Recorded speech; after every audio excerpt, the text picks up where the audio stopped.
नमस्कार. अतिशय सोप्या पद्धतीने आपण साजूक तुपातलं काळं चिकन करतोय. त्यासाठी आपण चिकन व्यवस्थित शिजवून घेतलंय आणि कांदा, भाजलेला कांदा गॅसवर आपण भाजून घ्यायचा आणि त्याच्या आलं, लसूण, मिरची, कोथिंबीर ऍड करून आपण ते छान भाजून घेतलेला आहे. कांदा मात्र आपल्याला छान भाजून घ्यायचा काळ्या रंगावर आणि तो आपल्याला तसाच सिंगल लेअरचं जे असतं वरचं त्यासह आपल्याला मसाल्यामध्ये ऍड करून घ्यायचा आहे. अशा पद्धतीने केल्यामुळे त्याचा छान कलर आणि स्वाद असा काळपट रंगावर येतो. तसाच आपल्याला हवा असतो आणि त्याची चव देखील छान होते, कारण कांदा आपण गॅसवर मऊ करून घेतलेला असतो. काटून घ्यायचं.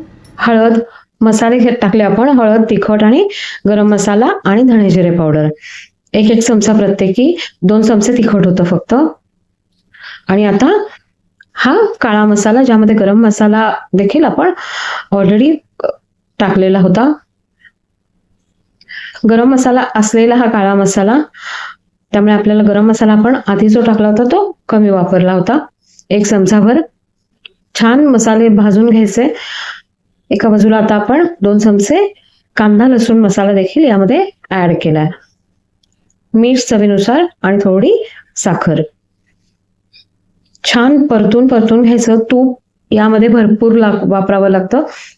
तुपावर हे छान व्यवस्थित परतून घ्यायचंय, अगदी तूप सोडेपर्यंत. मसाल्याने तूप सोडलं पाहिजे. यातले जे आपण मसाले ऍड केलेले आहेत ते देखील छान भाजले गेले पाहिजेत. अशा पद्धतीने आपल्याला हे भाजून घ्यायचंय.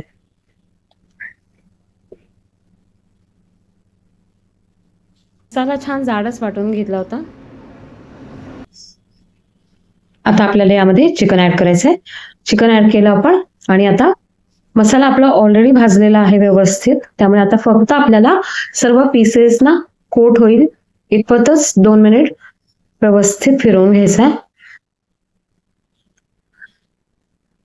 सगळ्या पीसेसना एकसारखा लागल्यानंतर यावर कोथिंबीर टाकून आपण गरमागरम सर्व करणार आहोत. कसा वाटला मित्रांनो व्हिडिओ आवडला असेल तर प्लीज लाईक, शेअर आणि कमेंट करा. थँक्यू. एक टीप अशी आहे की मसाला जाडच वाटला गेला पाहिजे, तरच ते गरगट होत नाही.